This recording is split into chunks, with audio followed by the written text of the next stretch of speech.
when you roll up to an island and everybody starts rafting up and you pull up next to the boat next to you and they throw you some lines and then Yeah. they start feeding you hamburgers and then they're Yeah, like, yeah, hey, you want yeah. some drinks? And it's like everybody treats you like one big family. It's So not it like, really sounds like your ability to network and make the connections is really what gave you such a huge yep. advantage starting off this business. Um, People always say network, network, network. And like, what does that mean? yeah, You know, you say, oh, you need to network. Well, how do you network if you, right. so what you do is you just, I'll give you a great example of how I tell people to network. And so let's say I sell somebody a boat. They are it's their first style of this boat. It's a bigger boat. They're not used to it. You know, I'll give them a quick lesson at the dock on how to drive it.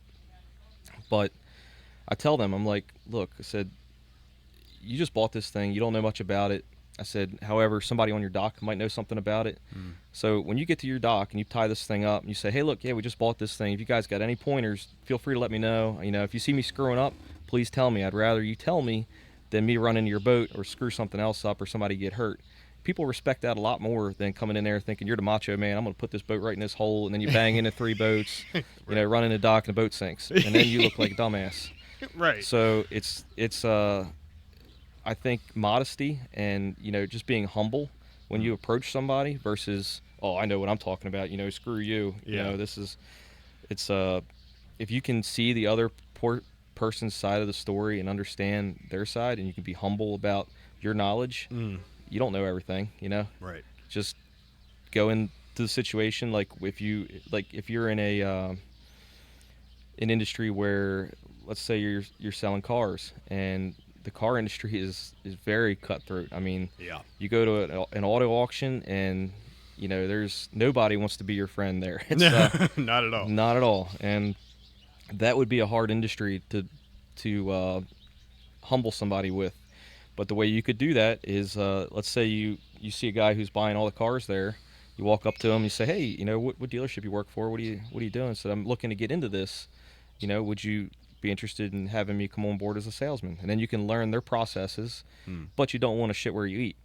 Right. If they show you how to do all of this stuff, you don't want to take work out of their mouth. So you Right. have to make sure that you're clear on what you're going to do here. Say, I'm not going to take your customers. If one day if I do go out on my own, this is how it's going to be. I'm not going to chase down your people. Mm. A lot of businesses will make you sign non-compete agreements. Yeah, which honestly, there's a whole topic of debate for those not being legal. Yep. There's actually, I think they just in California did they did away with non-competes and I think it's NDAs afterwards. Non-disclosure, yeah. Yeah, something about basically making it so people in the tech industry can leave their job and go work somewhere else Yep. if their job sucks. But it's funny you bring that up because when I was still new doing car sales, there was this one salesman we had where he was very eccentric, but he also wasn't the best salesman, but he sold a lot of cars. Now, what do I mean by that? So he was the guy who was very much like, I'm your friend, I'm your Yeah. buddy, but he did that to everybody. It wasn't it wasn't no like, how do I view you? That was just his style. But he was also like super high energy and very like almost anxious, like the way he just presented himself. But he would give all of the information away to the customer because he's like, look at how great I am. See, I'm selling you the car at our cost, and here's the numbers and everything that every salesman's going to hide from you. But because of that, he would sell a buttload of cars that made no money. Yeah. So he wouldn't really be getting any commission, but he was putting out a lot of cars. So I think this month he had put out 20 cars, and I was still, this was like my second month here. And that's the other thing is when you're a new salesman, there's still very much like, hey, we've been here longer, and we're going to take the ups that walk on. You're going to sit here and just watch. Yep. So, but then it also falls into don't judge a book by its cover, which is where this story comes from. So we had this guy who, I mean, he was at least in his 60s, overweight, disheveled, smelled from 6 feet away. And I'm not exaggerating. It was bad. He brought in a 2001 GTI to the service department right at like 8:30 when we opened. I don't know what was wrong with it, but he was there all damn day. So around like 1 o'clock, I noticed him perusing the the show floor, and both of the two salesmen sitting next to me are like, "You go ahead." Like they didn't want to even bother dealing with him. So I walk up and I'm like, "Hey man, how you doing today?" And he immediately is like, "I'm not buying anything." And I'm like, "Whoa, sorry. I just wanted to say hi. I'm over here. I got nothing going on. I'm just bored. If you wanted to come ask me anything, I'm very knowledgeable with anything you're looking at here." And I was like, "Have a good day." I go back, and about an hour goes by, and he just sort of randomly walks up to my desk. "I like that EOS," and that's the 2-seater hardtop convertible. It's like a $65,000 car. Wow. And my manager didn't even want me to give him a test drive in it. Oh, wow. Because he also was like, this guy has no money and there's no way he's going to buy this car, because it's a $65,000 car, and it's also, we only had one and it was on the showroom floor. So if I was going to be taking him out on a test drive, we had to take it out of the building. Yeah. And again, he also smelled and just was dirty. Oh, man. So they're like, we were going to put him in this beautiful car. He's like, put a car seat cover on it and just go around the block and come back. So long story short, we do the thing, we come back, we start looking at numbers, and my manager presents the first deal for the car, which anyone listening, do not ever take the first deal that they give you on a car, because that's the one that they're going to rake you over the coals the most with. And he looks at it and he's like, "Oh, $600 a month? Psh, I thought it'd be more. Let's do it." Like, Oh, wow. no haggling, no nothing. And it's just like, and again, they gave him nothing for his trade, like $1,500 Wow. for his 2001 GTI. And this was 2014. And he didn't haggle, didn't do anything. Then he goes into the finance office and buys everything. All the extra add-on packages that the dealerships make the actual money on those deals. Yep. He bought all of it. And essentially that one sale made $8,500 in profit, which Wow. was the highest profit that dealership had seen in 3 years. Wow. On a single sale. And then after we deliver the car, the guy leaves. My manager immediately looks over at the guy who sold 30 cars that month, and he's like, "This kid just made $8,000 on one car, and you have made 1,000 on 30. What are you doing?" So it was really satisfying for me. But again, it was just a don't judge a book by its cover kind of thing, and me not being a like, I'm here to put you in this car. I was just like, hey, I'm just here for a conversation. And then he eventually warmed up to the idea of trading in his piece of crap 2001 GTI. That's how boat sales works too. Yeah. I list the boat. I walk down to the boat, meet the customer, set a time. The boat is going to sell itself. That person has done their research. They have looked at similar boats for the last month now. They've been nothing but thinking about it. It's in their email alerts. They know what they're looking for. Yeah. When they get down there, if the boat is nice, it's going to sell itself. Right. And I state the nice things about the boat, and then you state what's wrong with it, and generally that person makes up their mind within the first 5 minutes of stepping on board if they're going to buy it or not. Yeah. And most of the time in that first 5 minutes they're ecstatic, and they just keep pointing out all the good things about the boat, and you just keep rolling with it. And but generally, like you said, if you treat everybody with the same dignity and respect, and that they are also knowledgeable, because they're coming to look at that boat and they really like it, they've done their research, you treat them with that same respect, they are more likely to buy from you, I've noticed. Have you noticed that there's a specific like a stereotype with certain types of buyers? Like if there's somebody who's specifically looking for a C-Ray or specifically looking for this, like, is there differences between those types of buyers? So I can remember last year on the dock, I was selling a 340 Sundancer, which is the most common boat around. And I was standing there on the dock, and I was talking to one of my friends, and we saw this guy walking from like a mile away. It wasn't a mile away. It was probably like 500 feet. I could see the guy, and he had like this he was middle-aged wife. It was really pretty, and he had his like white tank top on and his jean shorts, and I was like, this guy, he's got a 370 Sea-Ray, I guarantee it. So the guy comes down, he's we start talking, and I told my buddy who was standing next to me about the 370 Sea Ray joke, and the guy starts talking. So we're like, "Hey, what kind of boat you got?" He's like, 370 Sea Ray. I looked at him. I was like, "There you go." I said, Yeah. Called it. "Yeah," That's and it's pretty common. Like you can tell the difference between pontoon boat owners. You can tell the difference between bass boat owners, uh, cruiser owners, and then the weekend warriors on bow riders and stuff like that. They are also a different breed. yeah. How so? Well, one, they want to get out and have a good time, and they don't necessarily know everything about how to launch the boat, how to maintain the boat, how to take care of it after they get it home.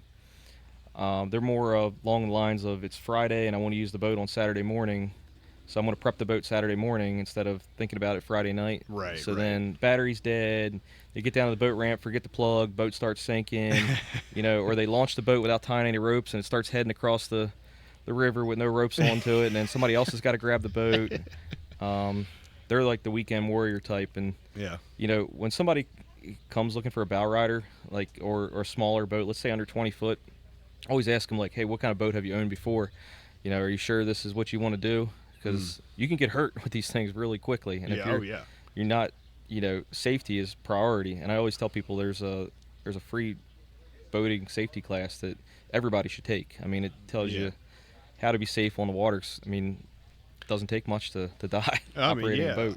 I think it's one thing though, because like you and me, we both like I've kind of been removed from boating for the last 10 years since I've started a family and everything. But I remember my Uncle Bill always had a boat my whole life, and I'd be either coming down to Bully's Quarters Marina.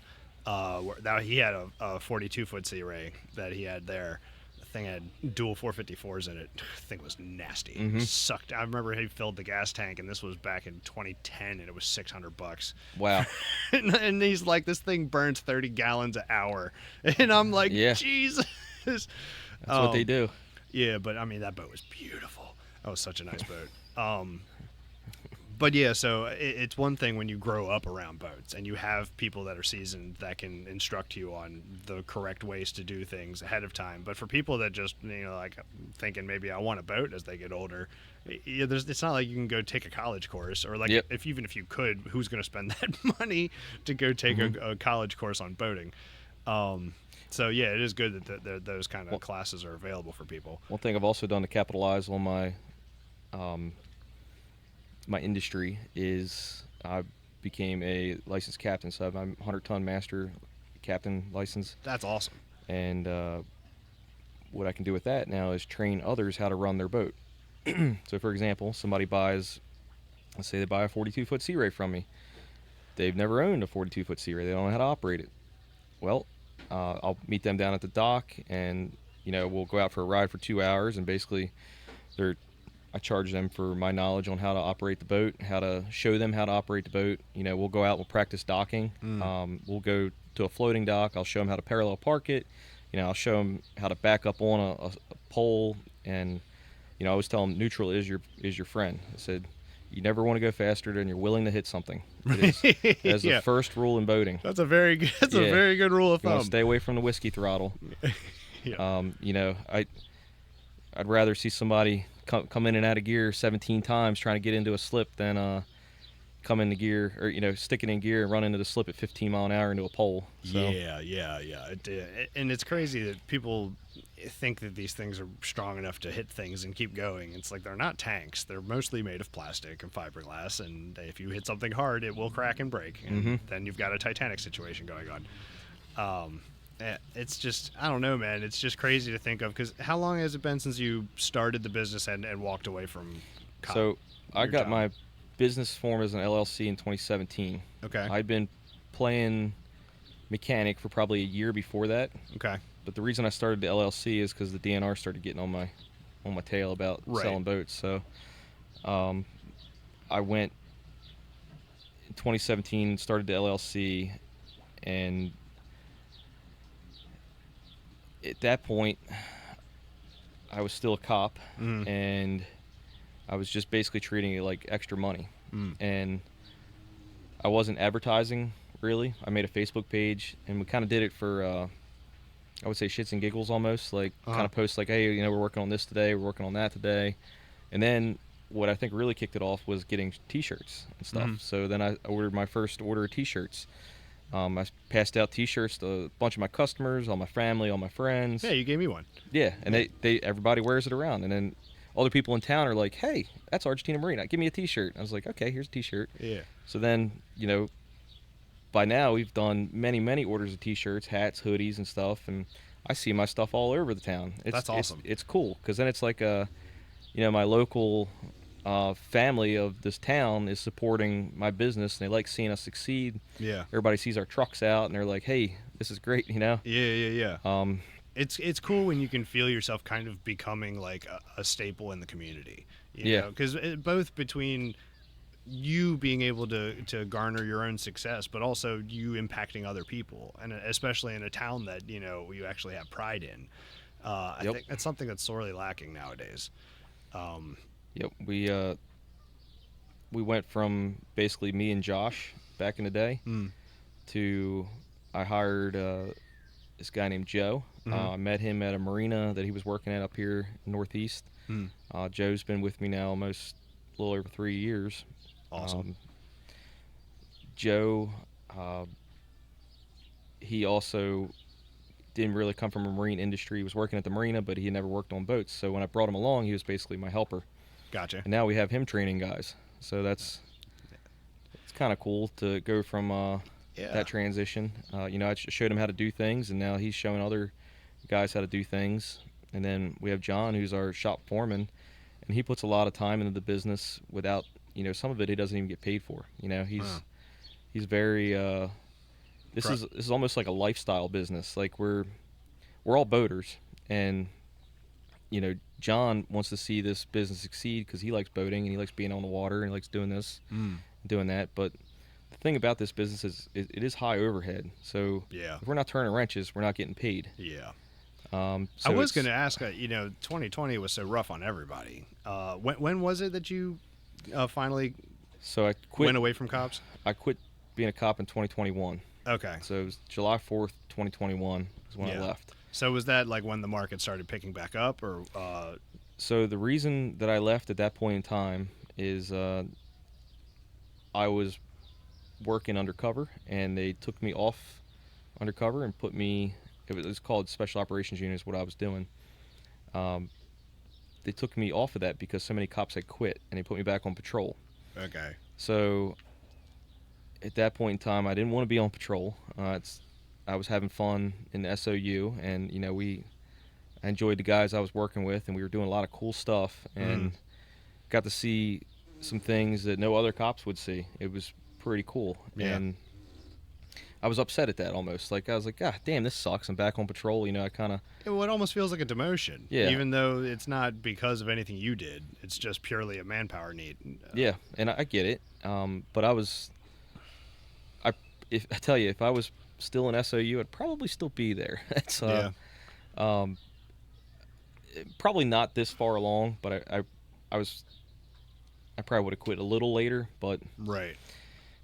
the when they put me back on patrol is when I realized, like, that I'm going to run into a problem and I'm going to end up on the news. And that night there at the Super 8, it was when it made that realization for me, like, yeah, this could have been way worse than how it ended. I really liked being a cop and I liked helping people, but I could see that I wanted more for my family. Mm. And this is the conversation I had with the other Josh. I mean, if he was sitting right here next to us right now, you'd say the same thing. It's like we really liked it, but what we wanted for our families one day wasn't going to be the right path. Right. I And it'd be different if cops made like $100,000 a year. that's part of it because we're out there. We have to do this on the side to basically be able to afford to do what we like to do. So Right. it's like yes, I could have not done this, and I could have just been a normal, stay at home, play video games, do nothing. But Right. I wanted more. I wanted to build a house. I wanted to have a boat. I Mhm. wanted things that my police salary couldn't afford, Right. and that's what really started us on the side work thing. We did a lot of side work, and then what eventually that side work turned into, I actually had Joe hired full time before I quit being a police officer. Okay.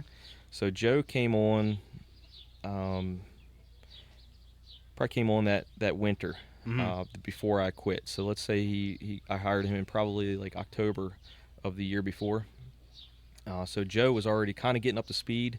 He would work with me on the days that I was off work, Mm-hmm. and then my time off work, like say if I was working midnights, he'd work with me from the time I woke up to basically the time I went into back in to play cop. Mm. And so I was training Joe. Joe was getting better. I was starting to send Joe out on jobs by himself, but the transition that so a lot of my customers like dealing with me Mm. because I am the face of the business, Of course. and they're paying me. Well, your And name's also on the yeah, business. It's sort of yeah. social proof kind of deal. So getting the customers to like my employees, or like somebody else coming to work on their boat, is also a challenge, Right. because when they have a relationship with you, they know everything's going to be done right. They want X, Y, and Z. They don't expect doors to be unlocked. They expect everything to be done the way I would do it. So that transition is difficult to make when Mm. somebody expects you to be there, but you explain to them, look, we have so many boats to work on. Right. I said, you're still going to be offered the same style of service that you have been, Right. and we're not changing that. We're going to do things right. We use OEM parts. We stand behind everything that we do. Mm. If something breaks, we'll come back and fix it. Like Right. that's our job. Guarantee your work. That's Yep. also really important for people. So But I understand that completely, because when I was a property manager, I had this guy who had his own construction company, basically. I mean, they did pretty much anything. Full home remodels, from the ground up. They could build you a house, so whatever you needed, they were great to have. They also were great for my emergency services on the weekends. But same deal, his business kept growing, and I kept running into issues where I was getting calls from owners of properties, and they were like, what is this? And I mean, I could go down a list of different issues that had popped up over the year or two I was using this guy. But it was never him and his main crew. It was always one of his extra crews that he was sending for some sort of a job that wasn't Yep. as important, or it wasn't as big Yep. as some of the other things. And then this guy, not having anyone else supervising him, even though he should have just done the job right the first time, he shouldn't have needed a supervisor. But we would end up with things either not being right, or the houses being dirty after the guy leaves because he wasn't paying attention to what he was doing. Or just any little thing that, I mean, you know how it is when you're dealing with somebody who owns the either property or the boat or whatever. If they own it and they have work done and it's not to their standards, they're not happy. And then it's a fight with me then, like, telling him, like, dude, you got to send your guys back Yep. out there. They've got to fix this. And then that guy being like, this is costing me money. And it's like, I'm sorry, your employee is the one who didn't do the job Yep. right. So yeah, and all that does is tarnish your brand. Yep. And that's the worst thing you can do. Is there was actually a video I was just watching the other day where it was a guy talking about branding in general, Mm-hmm. and he was saying, it takes years to build a brand and like 5 minutes to destroy it. Yep. But That's the other thing that I'm trying to do right now is so I'm starting a website called Talk Boaty. I was about to ask, yeah, we were you're expanding the enterprise. Yes. So we are. We have become, let's say, tech support for the area on their boats. And if it's, I got two phones, and one of them's my personal phone, one of them's the work phone. I try to limit to using it only so many hours in a day to try to keep some family time. Right. But if I get a phone call on the weekends, I typically try to answer it because it's somebody's boat's broke down, something's wrong, and Right. they're trying to get something from us. So a couple years ago, my friends would always ask me, "Why are you answering the phone?" We'd be out on the boat, everybody's drinking, having a good time, and Right. I'm sitting in the background talking on the phone. Right. And they're like, "What's he doing? Get him off the damn phone!" And then, I have to explain to them, it's like they're my customers. They're good people. They're trying to go out and have a good time too. Right. And something's wrong. Maybe I can help them fix it. Maybe I can work through it. They were like, "Well, did you get paid for that phone call?" I was like, "No." I was like, "Well, I might get paid when." But then did you solve their problem? It's like, well, yeah. It's like, well, you're not getting paid then because you just basically answered that phone, walked them through what it needs. That's a good point. And now you've lost that job that you would have had for the boat being broke down. It's like, that makes sense. So he's like, why don't you start a subscription where, if somebody wants to talk to you or another one of the mechanics off of normal company time, Right. that they can have access to you. I was like, that's a great idea. That is a great idea. So that's where marine tech support, basically. Yep. So we started Talk Boaty to Me was the original, because it was like Talk Dirty, so it kind of was catchy. Yeah. And I started to run with that with a couple of the marine mechanics in the industry that I had known, and I was like, how would you like to get paid for this? And we're still trying to work those details out. Right. But in the meantime, what I've done with Talk Boaty is, because my sales have expanded so much. I mean, we sell a lot of boats every year, and we are probably the biggest dealer in this county. Wow. So that's a lot to be said with such a short, when we were nobody. I was about to say, what, 3 years? 3 years? Yeah. You're realistically, the last 3 years is when the business has really been going hard. Yep. That's nuts to think of, being able to go from, small business to kind of a power player in the area. Yep. So everybody knows our name. They want us on their boats. They want me to help them sell their boats because I'm knowledgeable about different boats. And from doing this, I've learned that there's 3 websites out there right now that are the big brands that if your boat's not on these 3 websites, then you're considered nobody. Mm-hmm. But to be on these 3 websites, it could be $4,000 to $5,000 a month for a little brokerage. Jesus. To be a part of this website. There is no other option. It's like you can use Facebook, Craigslist, or you're on one of these 3 big websites. Mm-hmm. So I thought to myself, I was like, well, what if I created one that was free for all brokers and buyers to use, and I became the MLS of this industry, and it would help all of our small brokerages in general, like from Maryland to California. If we all start using this free MLS, then we're all going to succeed. Yeah. And I built this website. It's basically going to be everything boating for sale. We're going to have a section for boats for sale. We're going to have a section for a forum where people can post questions and other people can ask questions, and I can post answers. Other people can post answers. It's going to be like, it's all free. Right. We're also going to have an option where if you don't want to sell your boat, you can still find a broker. But we're going to help you do the broker vetting process, because some brokers are kind of dirty and slimy. And, right. We want to have good brokers on our website. So if you don't want to sell your boat, you can click Find a Broker, and basically it's going to send an email out to a broker that we already have a good relationship with, and we know that they're good people. Gotcha. And for that end of things, it's going to be great because the brokerage is that particular brokerage is going to be getting a lead from our website.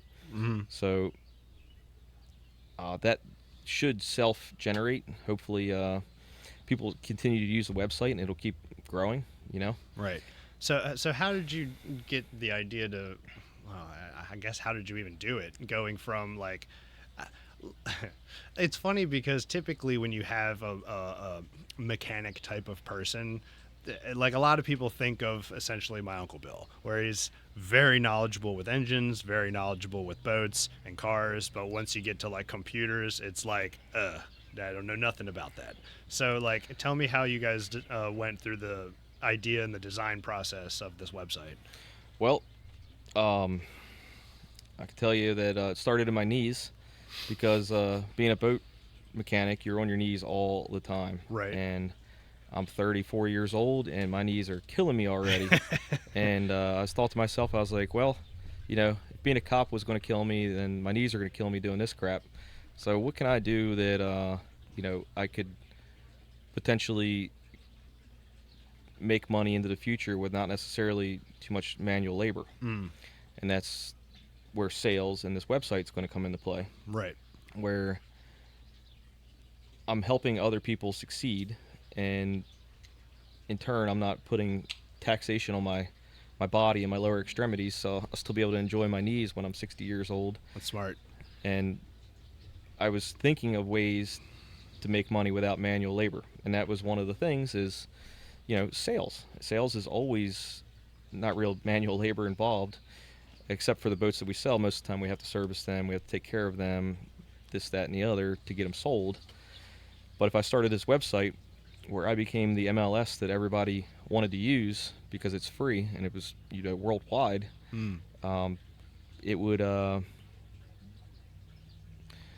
it would help us on the back end, because then it's also a completely different brand. It's going to be Talk Boaty versus Versus Argentina Argentina Marine. I Right, mean, right. we No, have that's smart. It gives it a more broader reach. yeah, and it's nice that we have the what I like about that particular brand is it has the backing of me and other brokers that are knowledgeable about the industry, that are going to monitor the site and make sure that nothing shady's going on. Mm. That's part of that site is it's going to have like community monitoring, make sure that we're not posting shit that's illegal or posting Right. stuff that's fraudulent. And we're also going to have a section on the website about fraud, because fraud is a big deal nowadays. I mean, Oh yeah.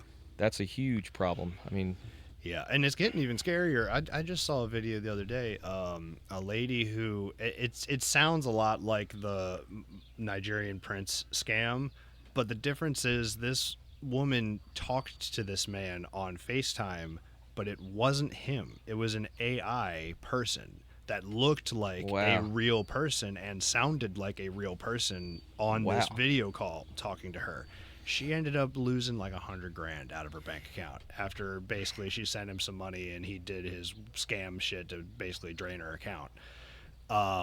And so now it's like it was already bad enough when our grandparents were getting scammed by these calls from the IRS or the FBI or whoever agency supposedly was calling you saying you have to send them 3,000 in gift cards.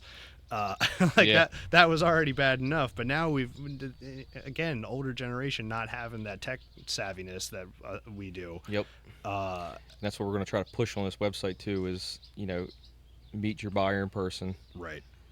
Follow the proper steps to get the deal done. Don't wire somebody money. Ever. Yeah, yeah.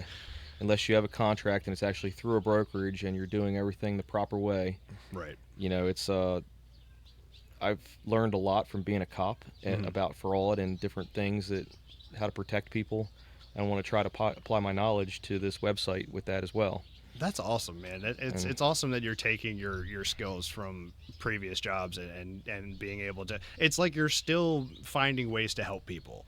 yep, Even as you're starting this business, and I mean, of course, we have our motives for wanting to, life goals and why you're building this business to begin with. To get out of the situation you were in, but that just shows the type of person you are. Honestly, is that you care that much that you're straight up assigning people to this section of the business to be like make sure that yep. we're getting people knowledgeable on the fraud in the industry. So when I sell a boat, I get a lot of questions, especially new boat owners. They always ask me questions like, where do I go? What do I do? How do I take care of this? What's your experience with this kind of cleaner? So what I'm going to do as part of that website is I'm going to share all my knowledge on those items on Mm-hmm. the forum, and I'm going to have other people sharing their knowledge on certain things on the forum too. Like if you install new electronics, or if you have used a certain cleaner that you like, works good for this. Mm. And the interesting part about the Talk Boaty is I'm going to have a map. I'm still building the map now. It's probably not going to be ready in the next week, but Mm. the map is. I always get people ask me questions. Where do I go? Right. New boat owners, they have no idea where to go. They just launch the boat and start riding. Right. Well, this map, they're going to be able to pull the map up. They're going to be able to click. Let's say they click Chesapeake City. Mm. They click on Chesapeake City. It shows them, oh man, there's a great ice cream shop in there. There's some antique shops. There's a couple great places to eat. You can get a water view at this place. You get good drinks at this place. So each one of those places is going to have a separate page on my website. Mm-hmm. These places aren't going to pay for this page, right away. I'm going to build the pages for them, and I'm going to let people post and comment underneath and say, hey, I had a great experience here, Mm-hmm. or hey, when you pull into the dock, make sure you tip the dock guy. He's super nice, that kind of thing. And one day, what I'd like to do is have those people that we're already kind of promoting, pay for an advertisement on the front of the page of the website, or we do some kind of other advertising for them. We do,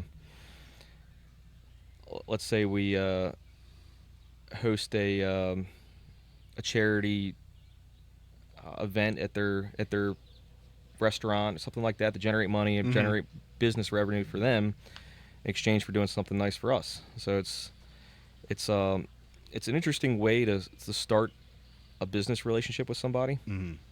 But what I'm trying to do is show that we're going to help you. You're not just pissing your money away. You know, we're here to help you, and we're here to help the general good of the entire boating community. Right. I mean, boaters, we treat each other like family. Everybody on this dock, they can walk in there and they can grab whatever they want.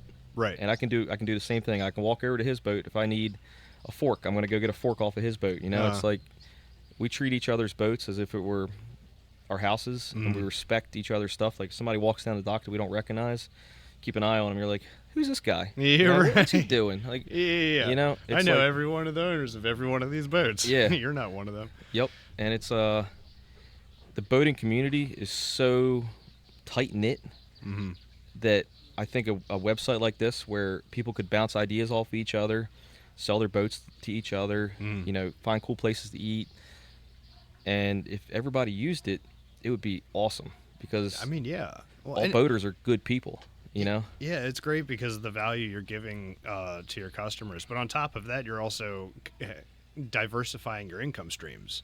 So you're not just focused solely on, okay, I didn't sell a boat this month and now I'm not making money, or I didn't have any repairs this month. You've got different areas that are kind of generating money, and that's a big thing that I think people don't think about when they're starting a business. People can be very...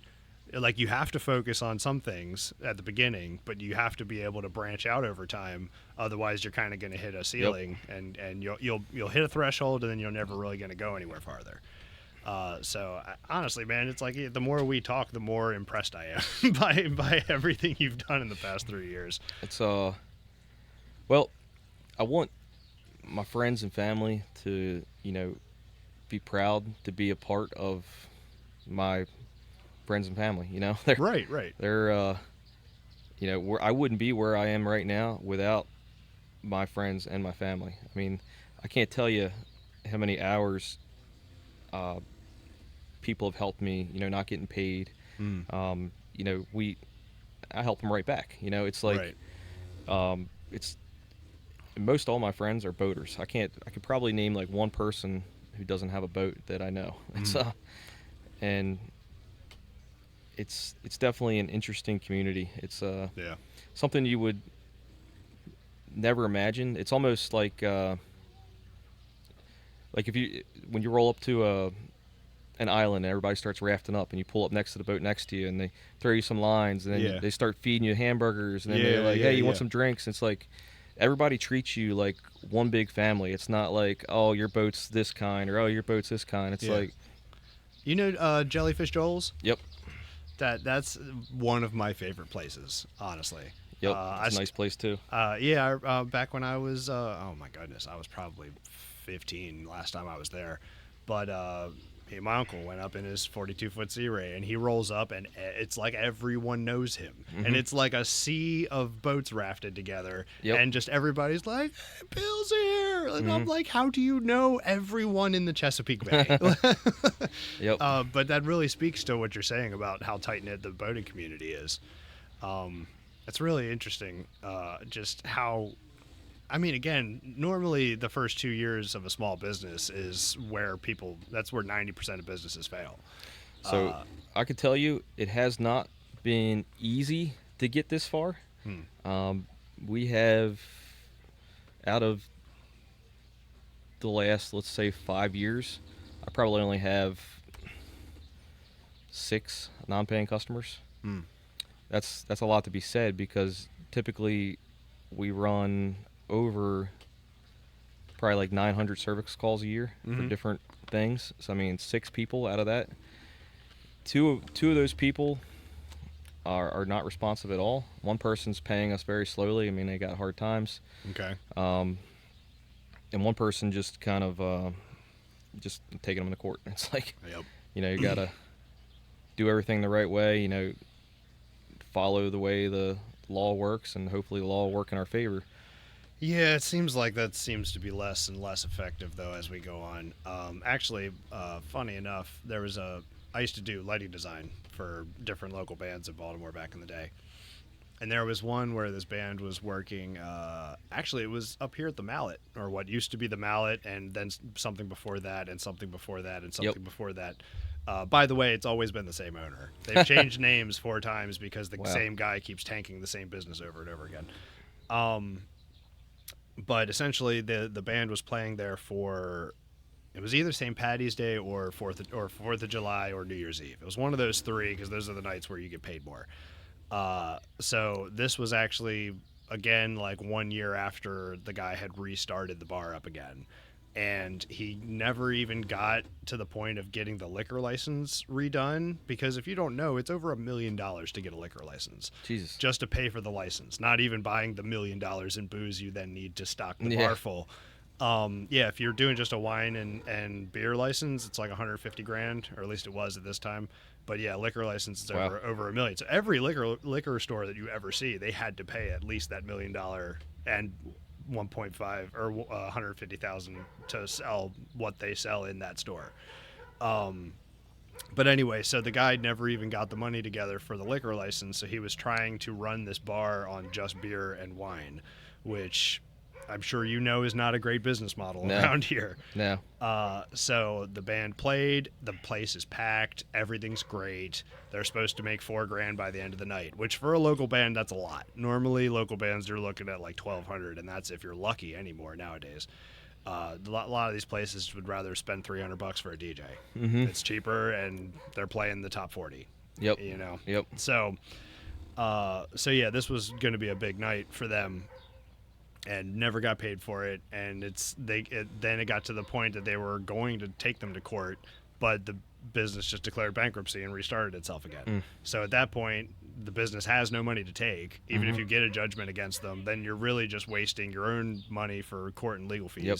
And in the end, you still didn't get anything out of it. So it sucks that there's no real repercussion. Like, well, they're broke. Sorry, there's Yep. no way for us to get you your money. Yep. It's well, okay. It's the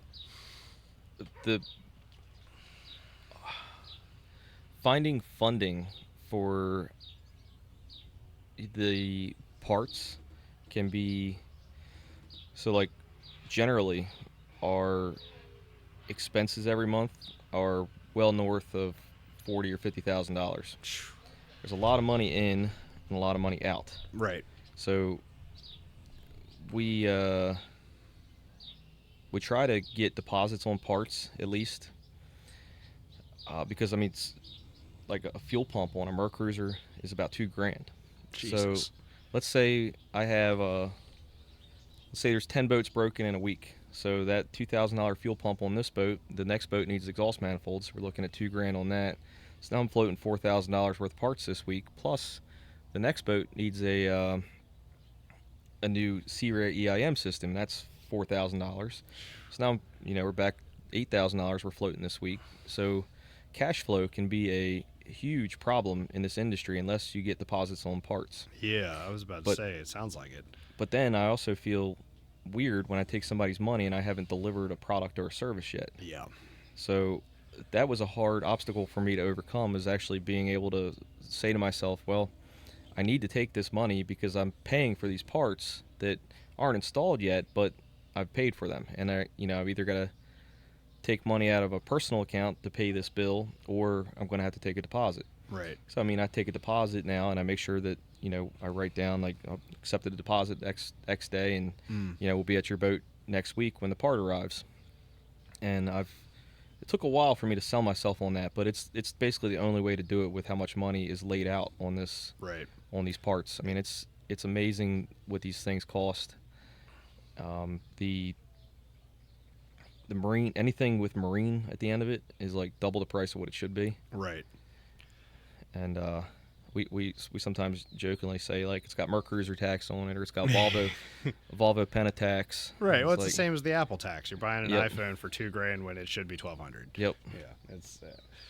It's crazy because actually that was another thing about the C-Ray that I had. that was an issue where it needed a new cover on the back, and it actually already had like the snaps installed and everything for it to just have a nice fitted cover. And I was looking to just get one made, and it was like $6,500 was the quote for like this size, like right here. And I'm like, 6,500, I can't. Like, A, I can't, and B, I won't. Yeah. Like, you're basically selling me tent fabric, with some snaps on it, and that's asinine. You're going to charge me that much for it. Yep. But again, I also wasn't really in a position to really own that boat at that point in time anyway, so probably best that I let go of it.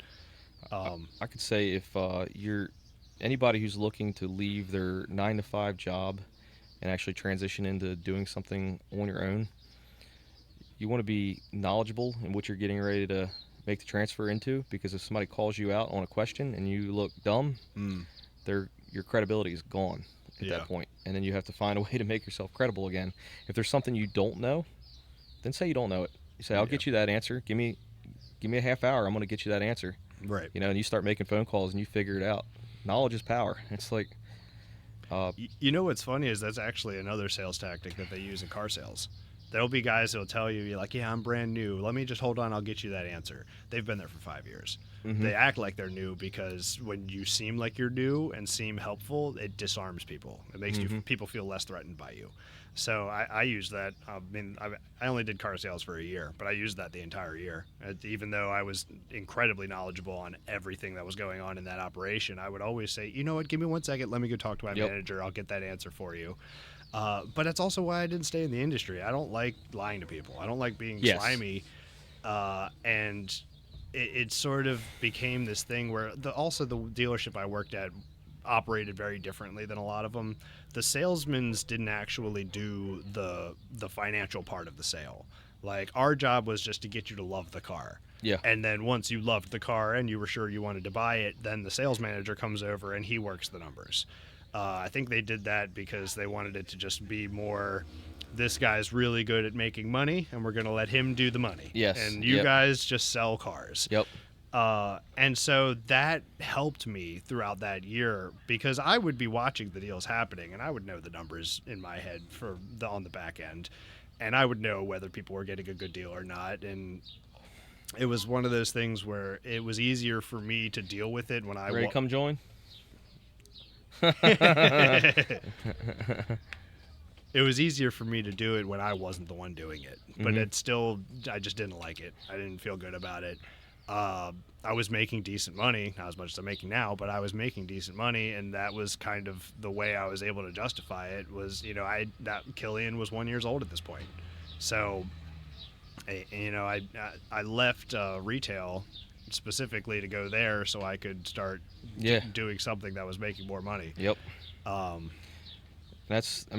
you left for your family reasons is kind of why I left the police department. It's like, I wanted my future kids that I hadn't had yet to know that, I'd been a cop and I tried to do good in this world.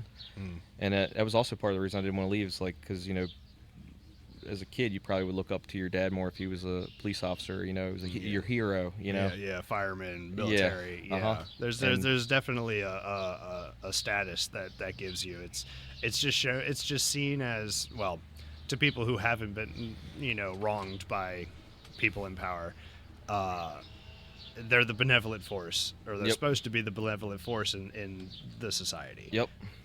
Because there are like, how many other jobs could you have gotten that would have made more than being a cop? Oh yeah, probably many. But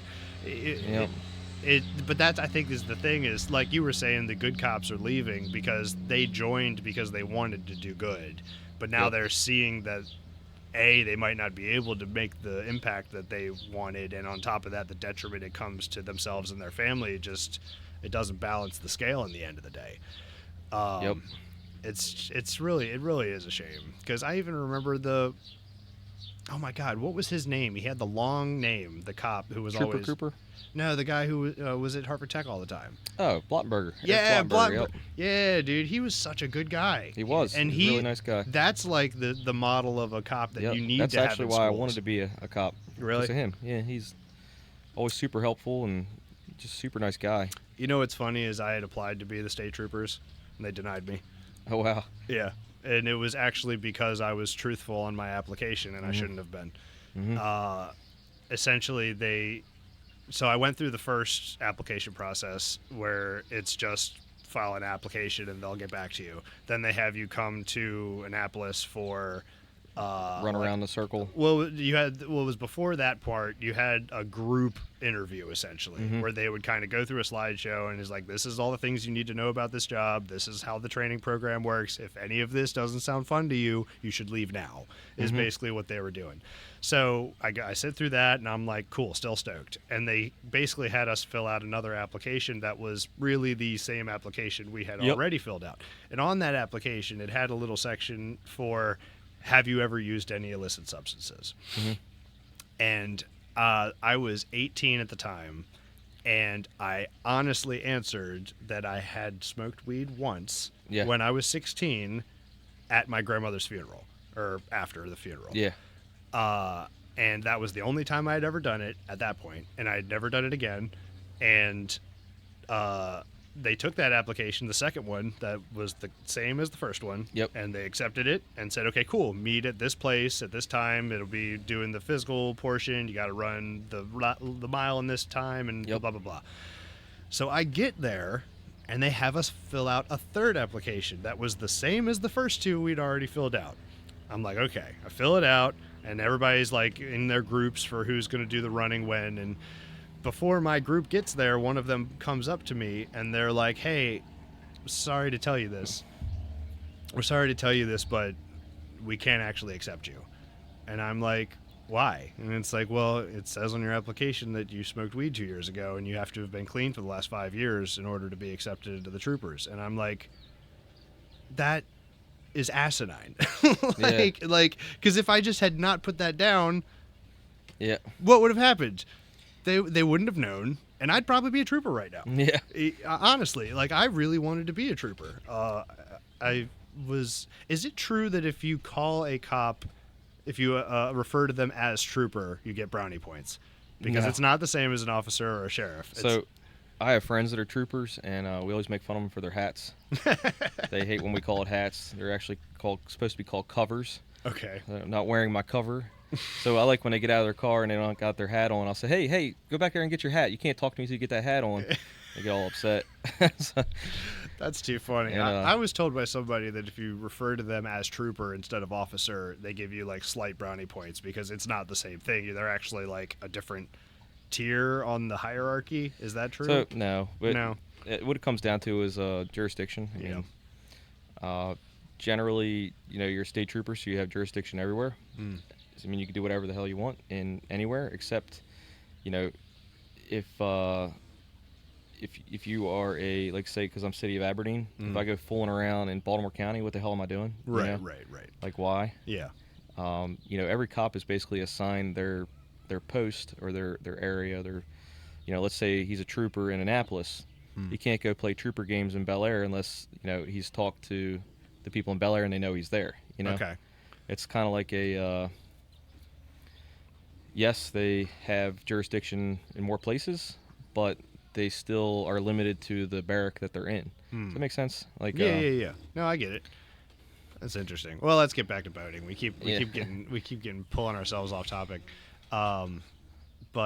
So I will say, how many employees do you have now? So we're up to 6 employees now, plus my mom who works in my office, Gotcha. and the guys.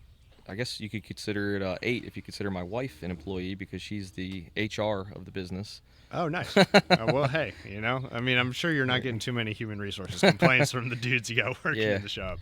She, everybody makes jokes that she's HR. You'll see her coming in the shop, and they're like, "Oh, HR's here. Everybody, shut up." Everybody button up your shirts. Yeah. No inappropriate jokes.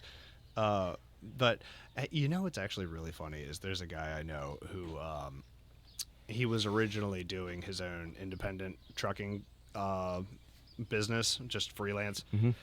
And this dude has billions in the bank now.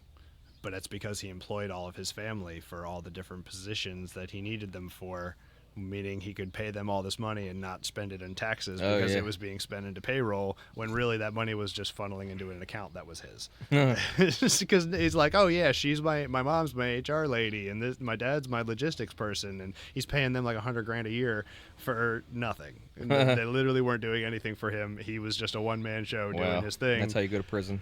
Yeah, but you know what? He got out of that industry 10 years ago, and he's just sitting with a nice, happy ETF portfolio that makes him a nice dividend every month. But So, I also I have a lot of, so all my friends have I'd say blue collar jobs. I have some friends that are white collar, but all our blue collar friends, they all seem to make good money. And if I had to do it again, I would probably start my career in HVAC or electricity, yeah, and then go out and start my own HVAC or electricity business. And I see my friends that have done that, and the money there is pretty similar to the money here in the marine industry, except it's more streamlined.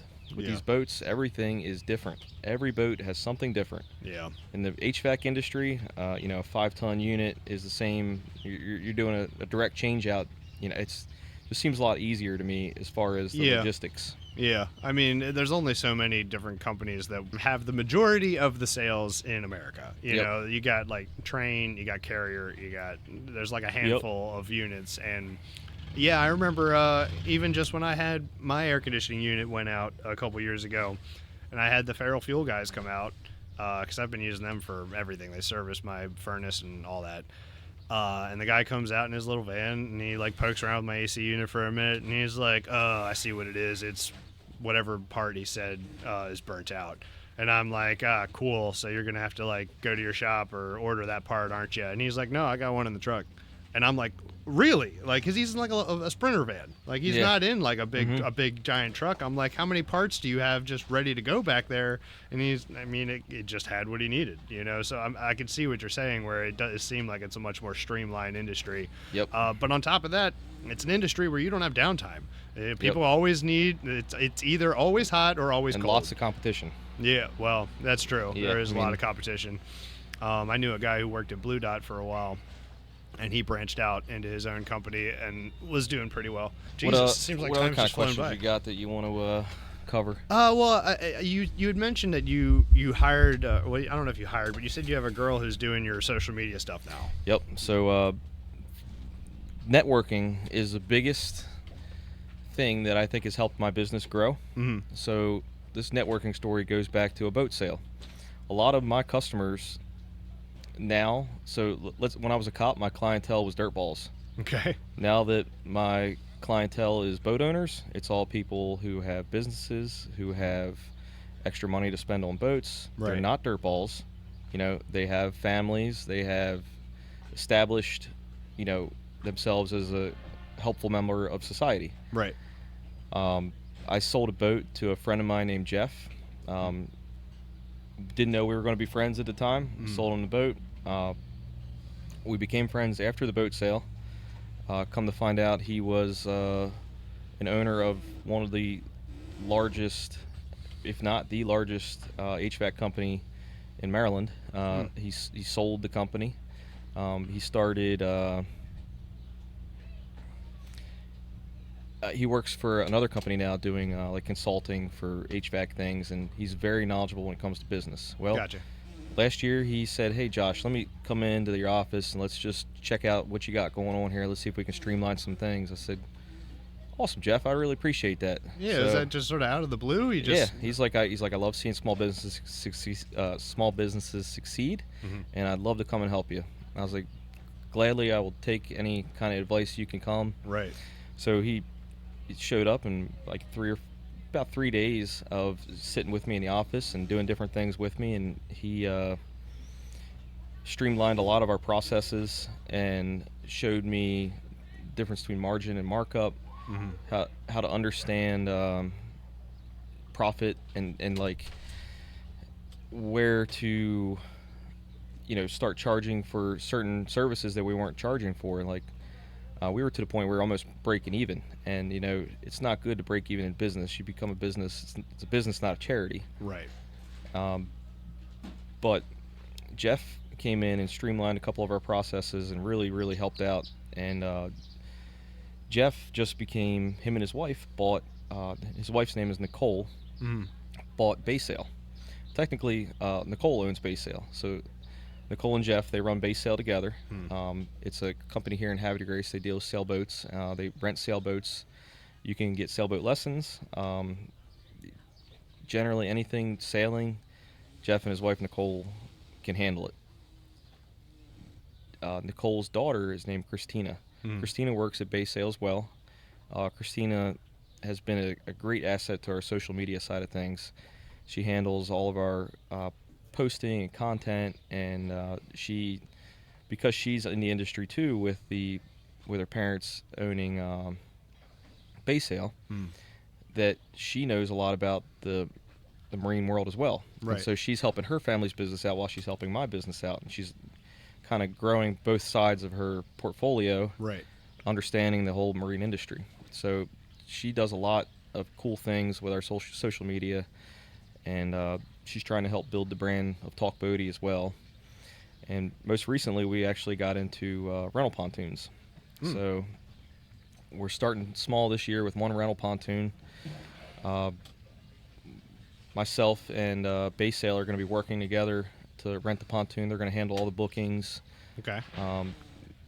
They're going to handle the safety spiels every time you go out. Right. And I'm going to handle the maintenance, storage. Is that going to have like a captain on board, or is it No, just you they do it? take it and roll with it. Yep. They just go out and. That sounds like a big risk, man. How does that work? So insurance, Right. First of all, foremost, everybody's got to be safe. So to rent a pontoon legally, you should have your boater's license, but you don't have to, because we can actually give you a 10-day temporary boater's license if you take a small course and pass the course. Okay.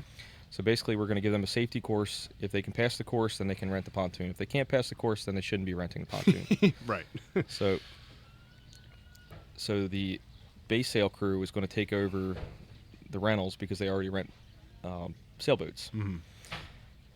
But because I met Jeff, we've networked together, and now our businesses are growing together. So it's like I'm helping him, he's helping me, helping his family. Met Nicole, his wife, who's been awesome, and she's helped out with some things in my business. She'll call customers that aren't paying. She's a very good asset to the business, and it's all because I sold him a boat. Right. It's how much time do you think that freed up just delegating that responsibility to somebody else? probably 6 hours a week, I'd say, at least. Yeah. 'Cause, I mean, Christina definitely spends some time putting together the posts, following up with customers. She'll say, hey, so-and-so sent you a Facebook message. Can you respond to them? She's handling the side of things that it makes it a lot easier when somebody can say, hey, look, so-and-so messaged you. What do you want me to say back? It's like, okay, tell them this. Tell them I'll call them tomorrow. It's definitely a great asset to have a good social media manager like her. Yeah, especially like I'm kind of trying to do all this by myself, starting this all up. So that's kind of another thing that I've got to take into account is like I've got to.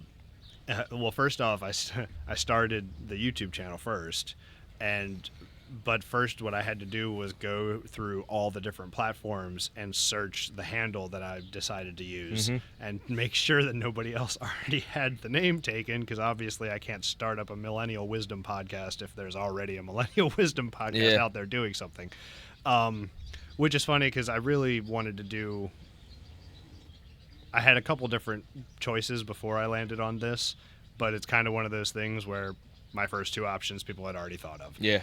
So, but I still like this. I like the brand idea that I'm going for, because I feel like there's this thing where like all these podcasts that you see out there, like you see people like all the people that are already super successful and super famous, and like it seems like they're like living on cloud nine, and then they're telling people about how they can start off a business small, and it's like I feel like there's a weird disconnect. Yep. Where especially people like us, we're just very blue collar people, seeing these guys that are sitting on millions, and it's like I don't know how you could tell me how to do what I'm doing down here when you're up there.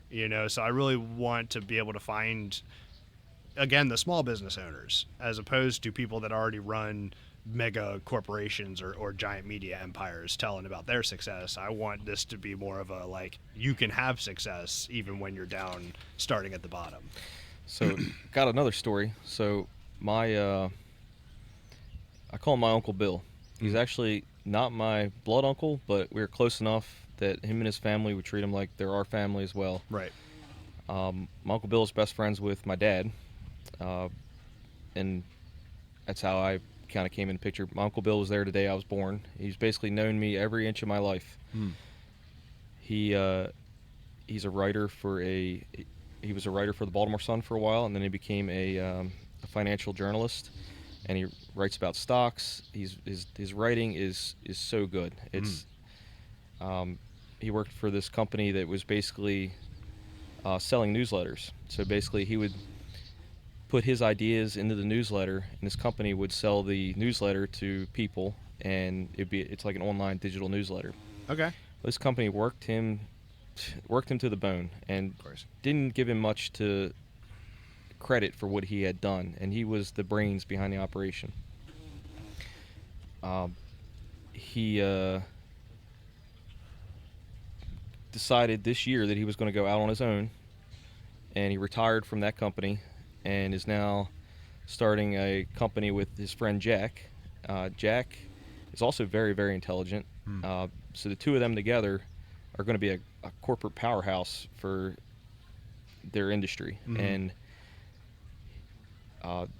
Jack, I feel, probably feels the same way. We haven't talked one-on-one, but Jack was in the corporate 9-to-5 world, and now he has left the corporate 9-to-5 world to basically start his own thing with my Uncle Bill.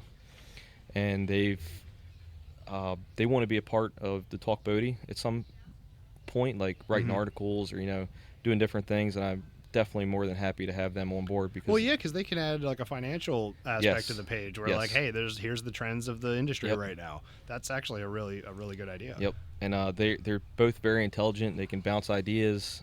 They can talk marketing. And I want good people on my team. It's like I want good, honest people that have knowledge and things to provide to be a part of this. And it's the way I see it. As long as my bills are paid and my family's fed, I don't have to be a millionaire. I'm I'm content with my house in the woods, a couple of 20 boats that I own, and generally, I'm building this for my family in the future, but not necessarily. I'm not looking to set the world on fire. Right.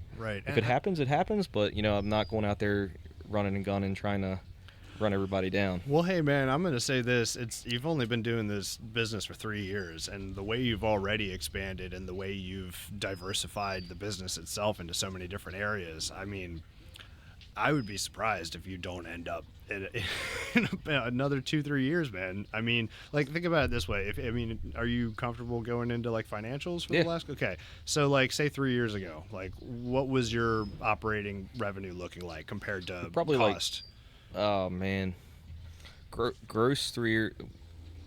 When I first got into it, it was probably like 450 for the year, and then that was gross sales and everything. And then the next year was 800, and I was like, ooh, that's a lot. Yeah. And then, and then the year after that, we did 1.2 million in sales. Man. And last year was like 1.6 million. And I'm like, holy crap, we're selling a lot of boats. Yeah, man. And but you got to realize that's the gross number of the. Right, I was going to say, what's the net afterwards? So, being a small business owner, you got to write off as much as you can. Of course. So, you get with your accountant and you figure out like, what can I buy for the business that I can use and it's going to make us more money? Because if it's any profit, you're going to pay taxes on it. Right. So if I can buy something for the business that's going to be helpful for us to help us succeed and do better, nicer vehicles for my guys, different software, something that will help us succeed, I'm going to do it. Right. So I try to keep our profits technically as low as possible. I pay myself $25 an hour. Okay. So what's that equate to? Like 60,000 a year approximately. Somewhere around there. So I make about 60,000 a year, plus the business probably makes,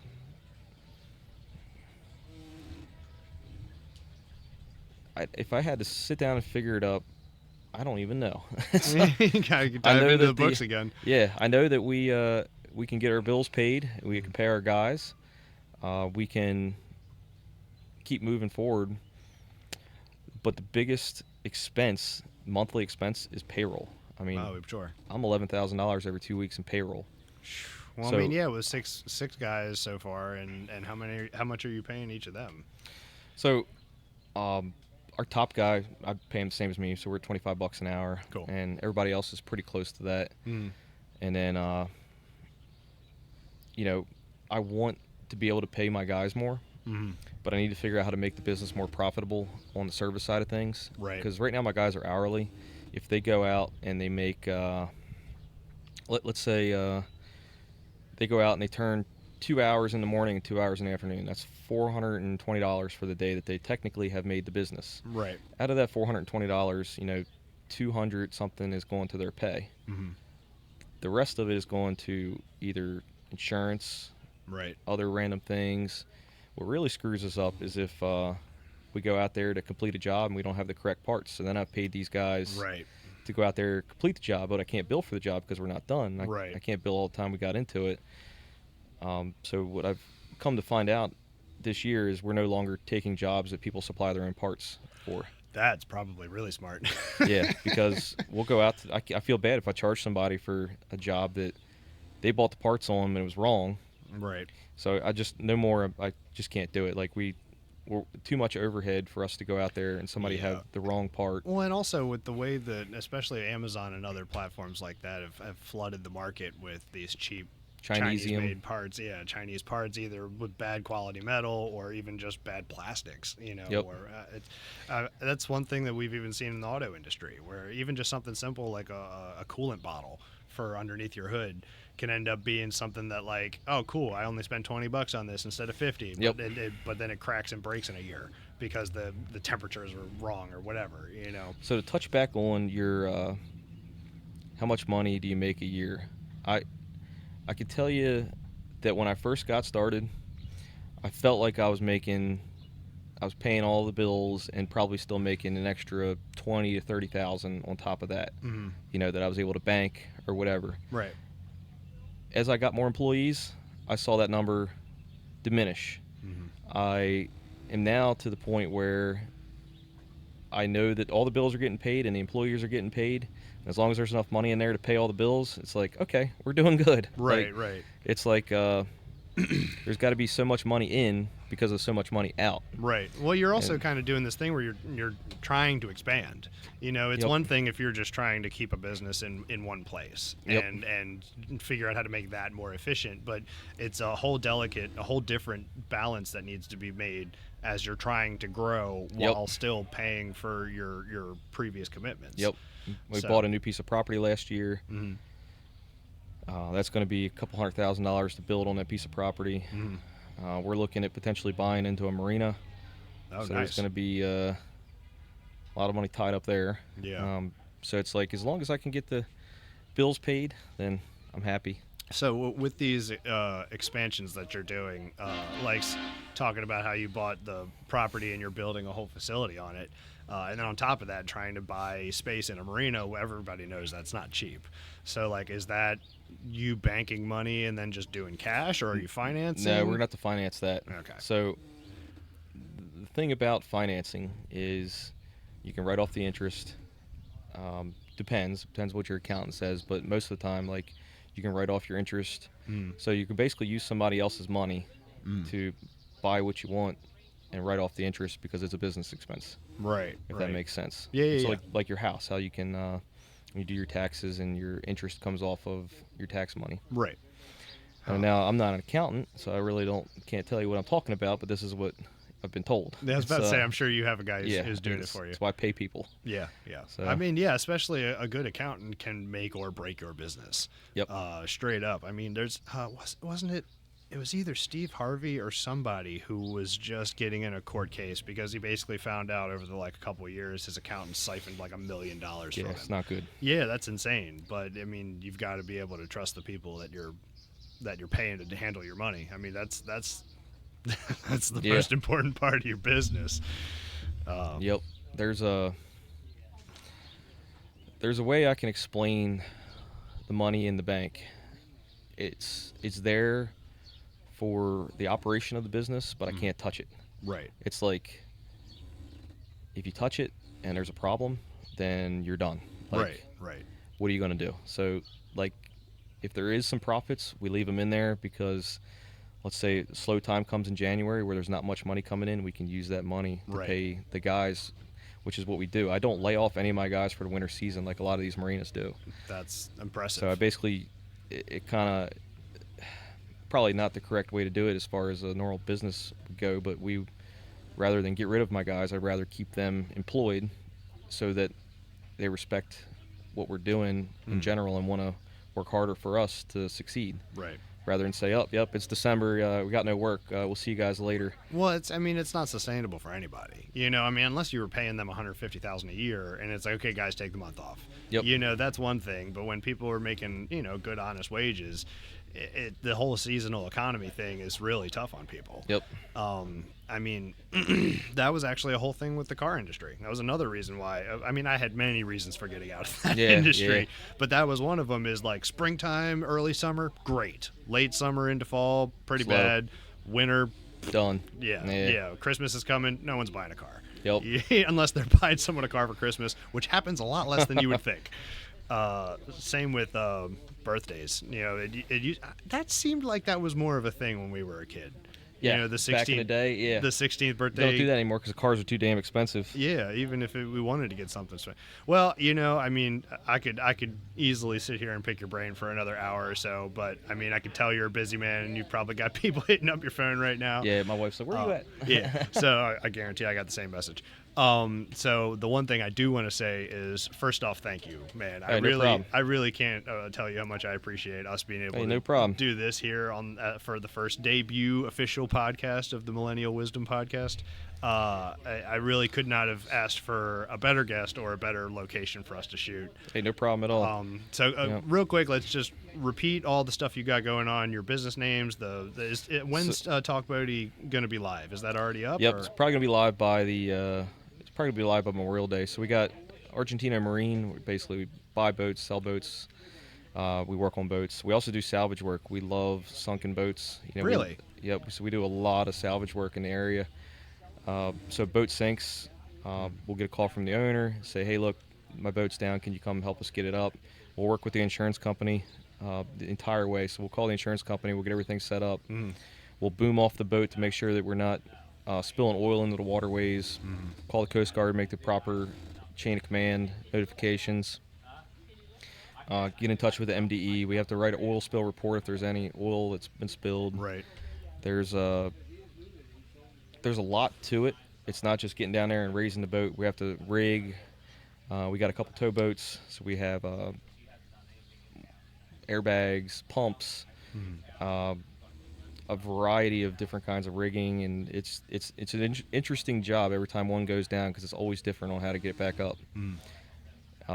When there's more water in it than on the outside of it, it's usually going to be a problem. Yes, So- I mean, people underestimate the weight of water. Yep. It's I mean, even when they were, you remember the Costa Concordia? Yep. The watching the whole refloating process Yep. of that is nuts Yep. to watch, especially if you're watching like the sped up time lapse. Yep. That's no. We have a couple YouTube videos right now, and got some Facebook reels on some of the salvages we've done. And the hard part for the salvage industry is being the first call. If you're not the first call, then they're going to go on down a list, and one of the big name brands is going to get the call versus one of the local guys like me. Right. So right now we have we're developing some relationships with insurance companies where we're going to be on their call list, basically, for if something goes down and they don't have anybody in the area, we're going to be on the list to go down there and handle it. Just another revenue stream, man. You're adding into this business, dude. That's what I'm talking about. My It's guys nuts. love helping people, and then so when somebody's boat sinks, it's a bad time for them. Oh, they're God, yeah. they're in a low spot in their time, and they're just not having a good day. And we try to take that bad day and make it better by dealing with the insurance company for them, handling the removal of the boat, making sure that the government's not going to be all over them. That's kind of a big deal. It could be thousands of dollars in fines if you don't boom off the boat or if you have oil leaking into the water. Right. How often are people able to actually get those boats repaired after they've sunk? Isn't it normally 50% of the time. If it's fresh water, it can be fixed. Okay. If it's a boat like this that goes down, it's a lot of work, and they just Yeah. total it. It's Yeah. small boat, a lot easier to fix. Oh, of course. That would make sense. So, one last thing. What would you say the biggest mistakes or the most common mistakes that new boat owners make? Huh. If there were a couple that you could think of off the top of your head. Not paying attention to the depth finder and using the prop as your depth finder. Okay. That's a good one. Not paying attention to the gauges. If you got an impeller issue or water flow issue, or if you run through mud, you just keep running willy-nilly till the motor shuts off. Right. When somebody tries to winterize their own boat is when we see most of the failures. That makes Somebody brings a boat to us and they say, "I winterized it myself," and we're like, "Oh no." sense. We are not insuring Okay. you. Please sign this liability Yeah. form. It's like, okay, we kind of know what we're going to be looking here now. Engine's cracked. All the water lines are cracked. Yep. It's like, but I winterized it. Like, what did you do? Oh, I poured antifreeze in the water tank. I was like, did you turn the water tank on? No. Just like Yeah. dumb stuff. And you feel bad for people like that because they try to save some money and do it on their own. Yeah. But End up costing themselves a lot more instead. yeah, Man. Well, I gotta say again, this was a pleasure, and I can't thank you enough, man. No problem at all. The website name, business name, social media so accounts. yep, we've got Argentino Marine. You can find us on Facebook, Argentino Marine, on Instagram. You can find us on the internet, www.argentinomarine.com. And then the great thing that everybody should use is Talk Boaty. So that's going to be www.talkboaty.com. That's going to be a pretty awesome website when it launches, and I hope that with my backing and my knowledge behind it, that people are going to want to use it. I feel like people will definitely, as soon as when they find out about it, they will see the value in it. I guarantee it, because it doesn't sound like anybody else is doing anything like what you're doing here. Yep. But I can't thank you enough, man. This has Hey, no been problem at all. amazing. So, Good deal. Thanks, man. have a great one.